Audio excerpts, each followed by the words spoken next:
Segundo de Samuel nos explica cómo se levanta David como el rey de todo de Israel. Primero de Samuel nos ha preparado para eso y ahora aprendemos lo que Dios hace para establecer a David como su rey ungido. Entonces, en los primeros 6 capítulos, David se establece como rey. Y él comienza su reinado con varios logros importantes. Primero, todas las tribus lo reconocen como su rey.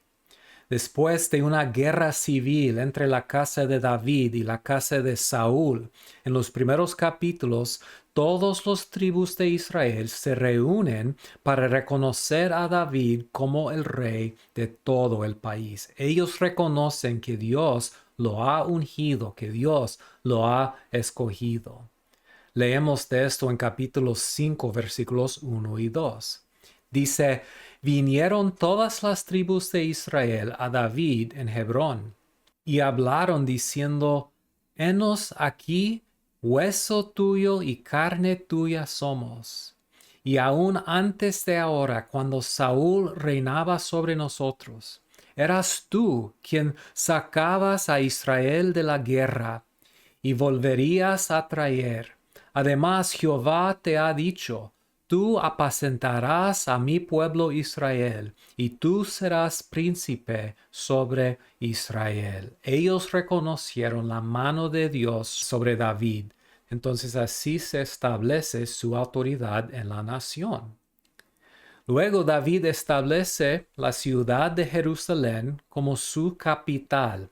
Lo llamaba la ciudad de David. En capítulo 5 vemos esa historia. David conquista la fortaleza de Sión y la ciudad de Jerusalén de los jebuseos, haciéndola su ciudad capital.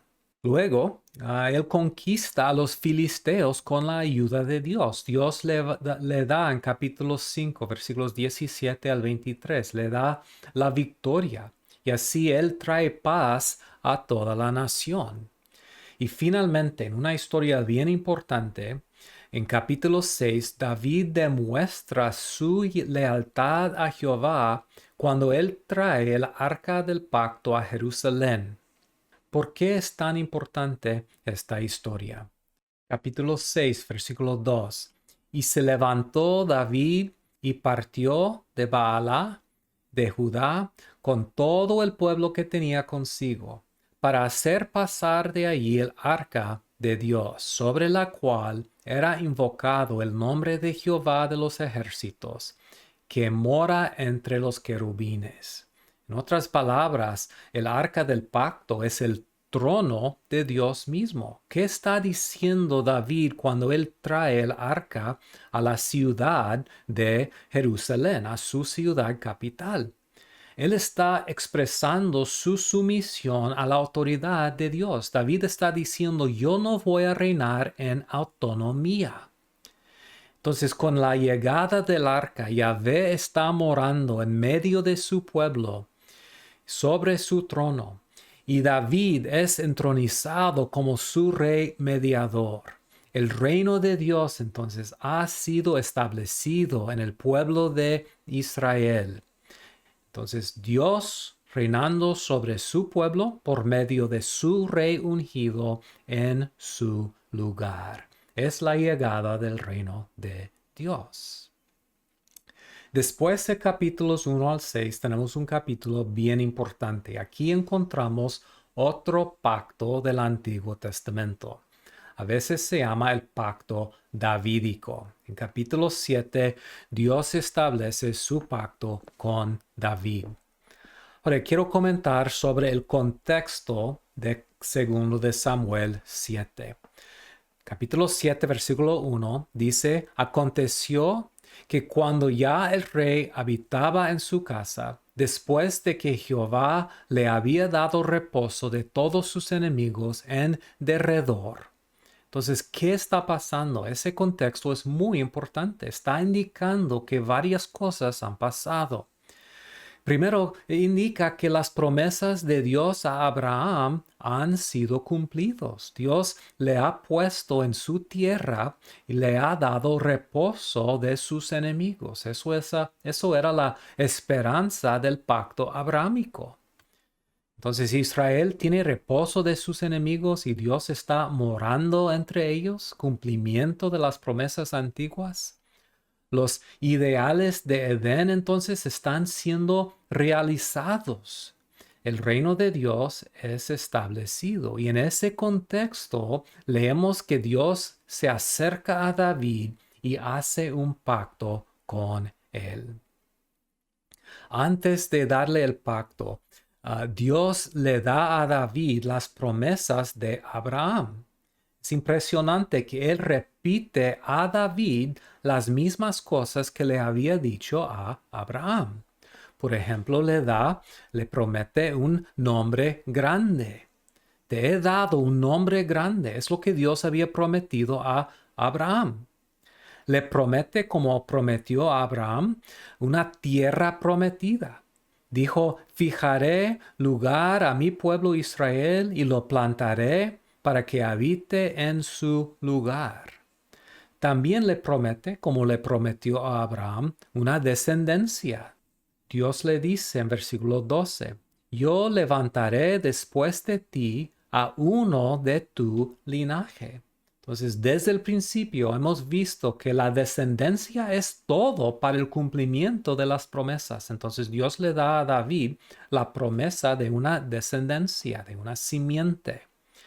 Y Dios entonces establece a Israel como su pueblo. Dice versículo 24, tú estableciste a tu pueblo Israel por pueblo tuyo para siempre, y tú, oh Jehová, fuiste a ellos por Dios. Aquí escuchamos ese refrán antiguo, yo seré su Dios, ellos serán mi pueblo y moraré entre ellos. Todo que Dios propuso cumplir con Abraham y su descendencia se cumplirá en David y su descendencia. Entonces el pacto davídico es una continuación de las promesas abrahámicas. Dios también le concede una dinastía, una casa eterna.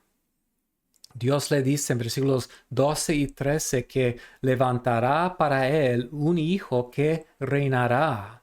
Versículos 12 y 13, cuando tus días sean cumplidos y duermes con tus padres, yo levantaré después de ti a un hijo de tu linaje, el cual procederá de tus entrañas, y afirmaré su reino. Él edificará casa a mi nombre, y yo afirmaré para siempre el trono de su reino. Entonces Dios le promete un hijo. Pero también Dios le promete darle un linaje de reyes que reinarán para siempre. Versículo 16. Será afirmada tu casa y tu reino para siempre delante de tu rostro, y tu trono será estable eternamente. Es interesante que en la historia comienza con David diciéndole a Dios, yo te voy a hacer, Dios, una casa, una morada. Y Dios responde por medio del profeta Natán, responde, no, David, tú no vas a hacer una casa para mí, yo voy a darte a ti una casa. Y con la palabra casa está hablando de una dinastía, una familia de reyes, un linaje de reyes que gobernarán sobre el reino de Dios para siempre. Además, Dios le dice que los hijos de David serán hijos de Dios. Es algo increíble. Versículo 14, hablando de ese hijo que Dios levantará, yo le será a él padre y él me será a mí hijo. Entonces, como Adán y como Israel, el hijo de David será llamado el hijo de Dios. Así, el rey o los reyes que vienen de David representarán a la nación. Dios está preparando todo el mundo para la venida de ese rey prometido que será el Hijo de Dios. Y como sabemos, eso es una profecía de la venida del Mesías futuro. Y David en este capítulo de una manera reconoce las implicaciones universales de las promesas de Dios. David dice algo increíble en versículo 19. Y en el hebreo es poco difícil entenderlo. Voy a leerlo de la Nueva Versión Internacional, que dice, tal es tu plan. Y la palabra plan es la palabra Torah, que es la palabra ley. Entonces, lo que tú me has dicho es tu ley, es tu plan para los hombres, o sea, para la humanidad, Señor y Dios. La Biblia de las Américas dice, y esta es la ley de los hombres, oh Señor Dios. Entonces David reconoce que lo que él acaba de decirle con esas promesas, con este pacto, tiene implicaciones para toda la raza humana. Es una ley que gobernará a todas las naciones. Entonces el pacto davídico da a David y a sus hijos el derecho eterno de reinar sobre el reino de Dios. Ahora, en el resto del Antiguo Testamento vemos que las promesas de Dios, esta promesa de Dios en 2 Samuel 7, tiene una posición muy importante. Entonces quiero reflexionar por un momento sobre lo que los salmos dicen acerca del pacto davídico. Varios de los salmos son comentarios sobre las promesas que Dios hizo a David. Quiero que observemos cómo los salmos hablan del pacto davídico. Varios de los salmos destacan el pacto que Dios hizo con David.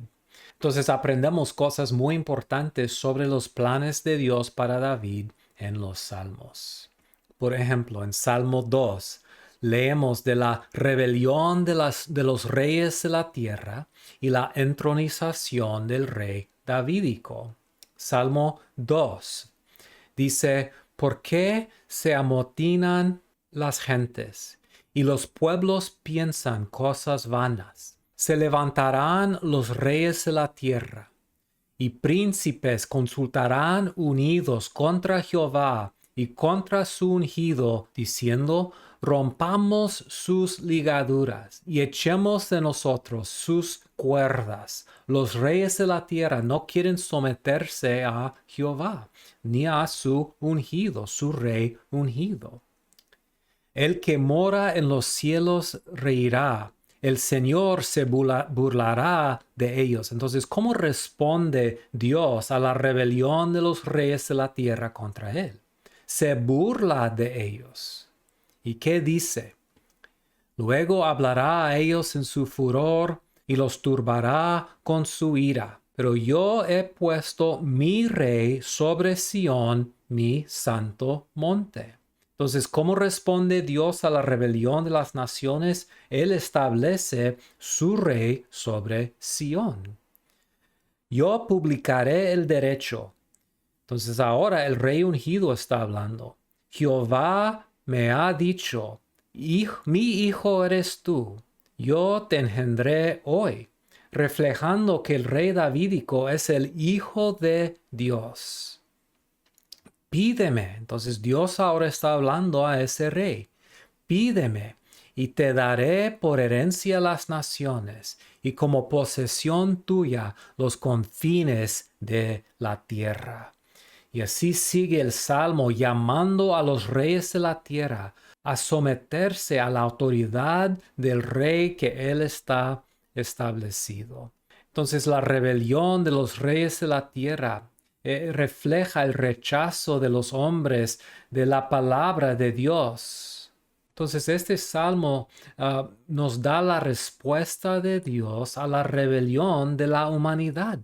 La rebelión de los hombres y el rechazo de la autoridad de su palabra se ha expresado desde Génesis 3 en Edén, cuando Adán y Eva rechazaron el reino de Dios y escogieron la autonomía. Desde ese momento, los reyes, los gobernantes de la tierra se han levantado contra la autoridad de Dios. Lo vimos en Caín, lo vimos en la historia de Babel, lo vimos en Israel desde Sinaí hasta el libro de los jueces y primero de Samuel, cuando Israel pidió un rey como las otras naciones. La historia del mundo es la historia de la rebelión de las naciones contra Dios. La persecución de la simiente de la mujer por la serpiente y su simiente será acabada a través de este rey. El dominio que Adán no aceptó de Dios ahora se va a dar al rey ungido que Dios ha establecido sobre Sión, su santo monte. Entonces Dios establecerá su reino universal, reestablecerá su reino a través de la dinastía davídica. Otro ejemplo de el pacto davídico en los salmos es Salmo 72, que habla del reino universal del hijo de David. Es un comentario sobre 2 de Samuel 7 y las promesas que Dios le hizo a David en el pacto davídico. Voy a leer varios versículos aquí. Salmo 72, versículos 1 y 2. Primero, el salmo indica que es para Salomón. Entonces, está hablando este salmo de Salomón. Dice, oh Dios, da tus juicios al rey y tu justicia al hijo del rey. Otra vez, hablando de Salomón. Él juzgará a tu pueblo con justicia, a tus afligidos con juicio. Entonces habla del gobierno de Salomón y está pidiendo que Dios le da a Salomón la habilidad y la sabiduría para gobernar en justicia. Pero mientras vamos leyendo este salmo, de repente nos damos cuenta que ya no está hablando el salmista de Salomón. Está hablando de otro rey. Las palabras llegan de ser palabras muy elevadas y descripciones del rey muy elevadas. Luego, versículo 8 entonces dice, dominará de mar a mar y desde el río hasta los confines de la tierra. Entonces habla de una expansión universal del reino del Hijo del Rey. Entonces, en un momento nos damos cuenta que ya no está hablando del rey Salomón histórico, está hablando de un rey futuro que todavía esperamos. Dice versículo 9, ante él se postrarán los moradores del desierto y sus enemigos lamerán el polvo. Los reyes de Tarsis y de las costas traerán presentes. Los reyes de Sabá ofrecerán dones. Entonces, hablando de todos los reyes de la tierra, reconociendo el reino universal de ese rey futuro, de ese hijo de David. Versículo 11. Todos los reyes se postrarán delante de él. Todas las naciones le servirán. Versículo 17. Será su nombre para siempre. Se perpetuará su nombre mientras dure el sol. Benditas serán en él todas las naciones, tomando palabras que son ecos de las promesas abrahámicas. Esas promesas se cumplirá finalmente con un hijo de David, que no es Salomón, es alguien que va más allá de Salomón. Salomón simplemente es una sombra, un tipo de ese rey futuro. Lo llamarán bienaventurado, bendito Jehová Dios, el Dios de Israel, el único que hace maravillas, bendito su nombre glorioso para siempre, y toda la tierra se llena de su gloria. Amén y amén. Y aquí terminan las oraciones de David, hijo de Isaí. Entonces es una gran profecía sobre el reino futuro del Mesías futuro, el hijo de David. Otro ejemplo se encuentra en Salmo 89, que habla de David, el hijo de Dios. No solamente es el hijo de Isaí, David como rey es el Hijo de Dios.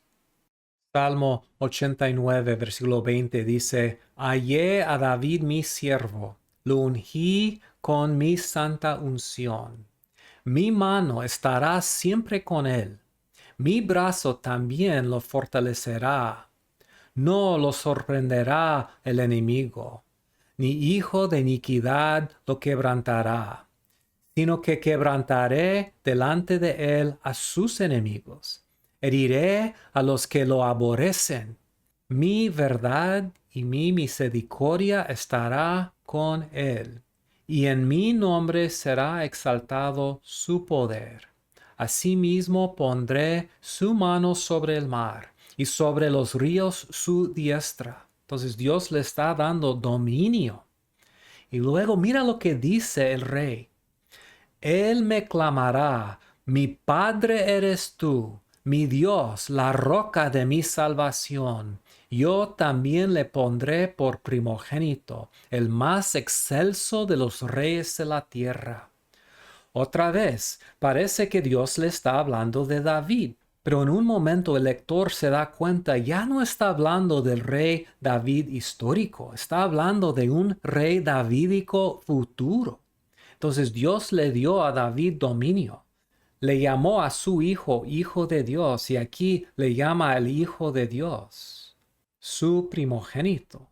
Pero claramente aquí Dios está hablando de un rey futuro, un rey ungido venidero que tendrá dominio sobre toda la tierra. Otro pasaje importante es Salmo 110.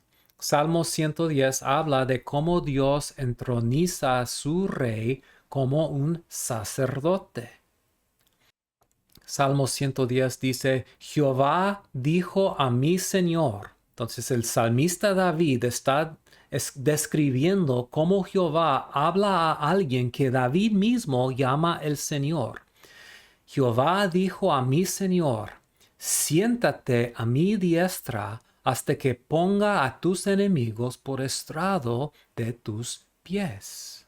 Jehová enviará desde Sión la vara de tu poder.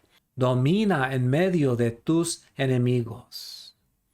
Entonces Dios está hablando a ese rey y le dice, siéntete a mi diestra. En otras palabras, siéntete aquí como mi rey ungido, como mi virrey, mi rey mediador, y yo te daré dominio sobre tus enemigos. Y obviamente el Nuevo Testamento aplica eso finalmente a Jesús. Versículo 3. Tu pueblo se te ofrecerá voluntariamente en el día de tu poder, en el hermosura de la santidad. Desde el seno de la aurora tienes tú el rocío de tu juventud. Juró Jehová y no se arrepentirá. Tú eres sacerdote para siempre, hablando al rey que ha sentado a su diestra. Tú eres sacerdote para siempre, según el orden de Melquisedec. El Señor está a tu diestra, quebrantará a los reyes en el día de su ira, juzgará entre las naciones.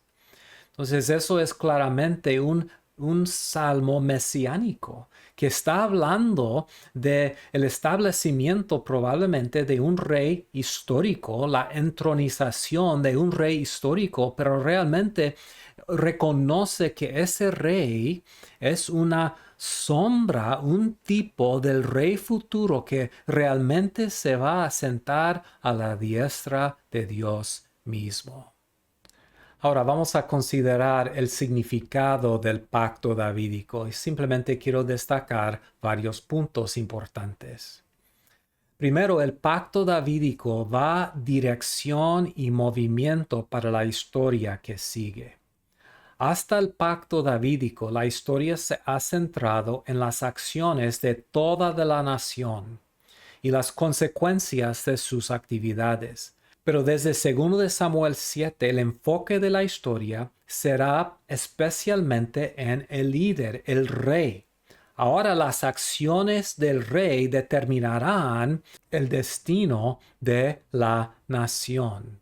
Entonces, el establecimiento del rey representa el momento culminante de la historia anterior y nos prepara para la historia que sigue. Toda la historia del resto del Antiguo Testamento es lo que Dios está haciendo para establecer y luego derrumbar la monarquía. El pacto es el cumplimiento de los ideales del huerto de Edén. Como en el huerto de Edén, este pacto provee para el pueblo de Dios un virrey, un mediador, en lugar de Adán. El pacto hace posible el restablecimiento de el reino de Dios y el mantenimiento de ese reino, el reino perdido en la caída. Dios, su pueblo y su lugar. Ahora entendemos la forma que tomará el reino de Dios. Vendrá por medio de una monarquía, un rey que gobernará como rey mediador, el virrey de Dios para siempre. El pacto también provee reposo a través de un rey, ese rey que establece paz en la tierra. Establece la autoridad de la palabra de Dios en la nación.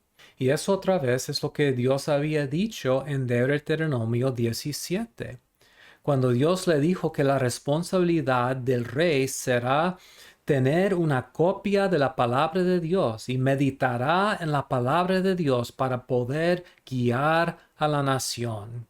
Entonces, desde Adán y Eva, el pueblo de Dios no ha podido obedecer la palabra de Dios. Entonces necesitamos a un rey que puede venir y guiarnos en la ley de Dios.